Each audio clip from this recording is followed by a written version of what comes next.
वैसे तो चुनावों के दौरान तमाम तरह के विवाद, आरोप प्रत्यारोप सामने आते ही रहते हैं, लेकिन दिल्ली में वोटिंग से ठीक पहले अब बुर्के पर तकरार छिड़ी है। दिल्ली में बीजेपी की राज्य इकाई के एक डेलीगेशन ने दिल्ली चुनाव आयोग से मुलाकात करके मतदान के लिए आने वाली बुर्काधारी महिलाओं के सही तरीके से वेरिफिकेशन की मांग की है। दिल्ली बीजेपी के एक डेलीगेशन में विधायक अजय महावर, जितेंद्र महाजन और मोहन सिंह बिष्ट, वकील नीरज गुप्ता ने चुनाव आयोग को एक ज्ञापन देते हुए निवेदन किया कि वोटिंग वाले दिन जो भी बुर्का पहने हुए हो या फिर किसी ने अगर मास्क लगाया हो तो पूरी तरह से उसका चेहरा खुला होना चाहिए ताकि कोई भी गलत वोटिंग ना हो सके। चुनाव आयोग ने भरोसा दिया कि इस मामले में कानूनी तौर पर जो भी बेहतर विकल्प होगा उस पर वो काम करेंगे, कोशिश करेंगे कि किसी भी तरीके की गलत वोटिंग ना हो सके।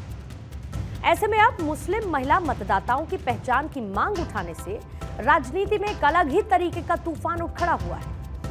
अब इस मामले में एआईएमआईएम के प्रमुख असदुद्दीन ओवैसी साहब क्या कहते हैं, कड़ी प्रतिक्रिया इसको लेकर कैसे जताते हैं, वो भी आपको जानना चाहिए। असदुद्दीन ओवैसी ने अपने सोशल मीडिया एक्स पर लिखा है कि तेलंगाना में पिछले दिनों हुए लोकसभा चुनाव के मतदान के दौरान इनके उम्मीदवार ने, यानी कि बीजेपी के उम्मीदवार ने मुस्लिम खवातीन की सरेआम बेइज्जती की और परेशान करने का काम किया। हर चुनाव में बीजेपी कोई ना कोई बहाना ढूंढकर मुस्लिम खवातीन को परेशान करती हैं और निशाना बनाती हैं। इस पूरे विवाद की शुरुआत दरअसल हैदराबाद से हुई थी।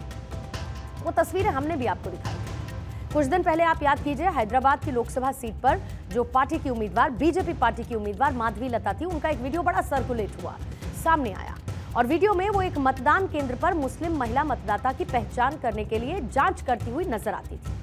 जो वीडियो है उसमें माधवी लता को विशेष रूप से बुर्का पहने हुए मुस्लिम महिलाओं की जांच के लिए उनका नकाब या चेहरा ढकने वाला पर्दा हटाने के लिए कहते हुए सुना गया था।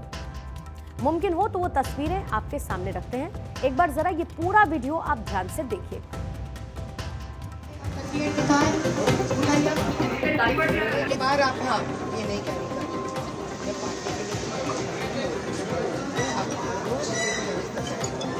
आपके अच्छे के लिए बोल रहे हैं। वो 38 है, आप 38 दिखाएं, उठाइए। आप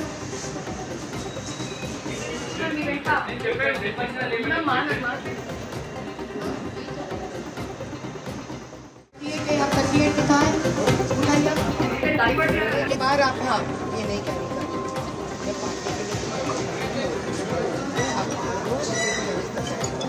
आपके अच्छे के लिए बोल रहे हैं। वो 38 है, आप 38 दिखाएं, उठाइए।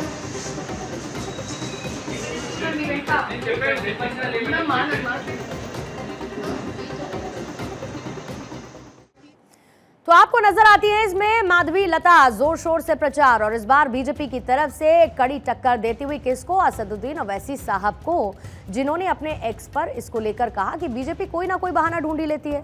लेकिन शुरुआत उसकी इसी वीडियो के साथ हुई जब मतदान केंद्र पर माधवी लता ने जो बुर्का या नकाब पहने वाली महिलाएं थी उनका वेरिफिकेशन सही देखने के लिए, चेक करने के लिए, या यूं कहूं कि क्रॉस चेक करने के लिए उनसे कहा कि जरा अपना नकाब उठाइए, और उनका वेरिफिकेशन किया गया और इसको लेकर जमकर बवाल हुआ था। यहां तक कि उनकी शिकायत भी इसको लेकर की गई थी और सोशल मीडिया पर इस वीडियो के वायरल होने के बाद चुनाव आयोग ने माधवी लता के खिलाफ मामला भी दर्ज कर लिया।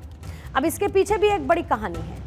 दरअसल चुनाव संचालन नियम 1961 के मुताबिक केवल पीठासीन अधिकारी या फिर उनके द्वारा जो अधिकृत व्यक्ति है वही वोटर की पहचान सत्यापित कर सकता है। नियम के अनुसार जो पीठासीन अधिकारी है वो मतदान केंद्र पर ऐसे व्यक्तियों को नियुक्त कर सकता है, यानी कि उनके ऐसे रिप्रेजेंटेटिव हो सकते हैं जो वो मतदाताओं की पहचान करने में या फिर मतदान कराने में या किसी भी तरीके की और मदद के लिए जो वैलिड होते हैं, उचित समझा जाता है, उनको अपॉइंट कर सकते हैं। जैसे ही हर वोटर मतदान केंद्र में एंट्री लेता है, जो पीठासीन अधिकारी हैं या उनके द्वारा इस संबंध में जो अधिकृत मतदान अधिकारी है, मतदाता सूची में एंट्री के साथ निर्वाचक का नाम और जो उसकी बाकी डिटेल्स हैं उनकी जांच करता है, यानी कि उनका वेरिफिकेशन करता है। फिर जो क्रम संख्या है, उनका नाम है और जो बाकी डिटेल्स हैं वो उनसे मांगी जाती है। अब घूंघट या फिर बुर्का पहनने वाली महिलाओं के लिए चुनाव आयोग द्वारा पीठासीन अधिकारी के लिए एक हैंडबुक में यह कहा गया है कि यदि आपके मतदान केंद्र पर पर्याप्त बड़ी संख्या में बुर्का पहने हुए महिला मतदाता हैं यानी कि आपको वो नंबर में ज्यादा नजर आती हैं, तो आपको उनकी पहचान के लिए विशेष व्यवस्था करनी चाहिए। इसके साथ ही गोपनीयता, गरिमा और शालीनता को ध्यान में रखते हुए एक अलग कॉर्नर में एक महिला मतदान अधिकारी द्वारा जो निशान होता है, यानी कि वोट करने वाला जो निशान होता है वो लगाना चाहिए। कहने का मतलब यह है कि सेपरेट व्यवस्था होनी चाहिए, ये इसमें कहा गया है। अब ये वो कानून है जो उन लोगों के लिए जान लेना जरूरी है जो कि एक जिद पकड़े हुए हैं कि बुर्का तो हम हटाकर ही रहेंगे, और इसके लिए पहुंच चुके हैं कहां? चुनाव आयोग।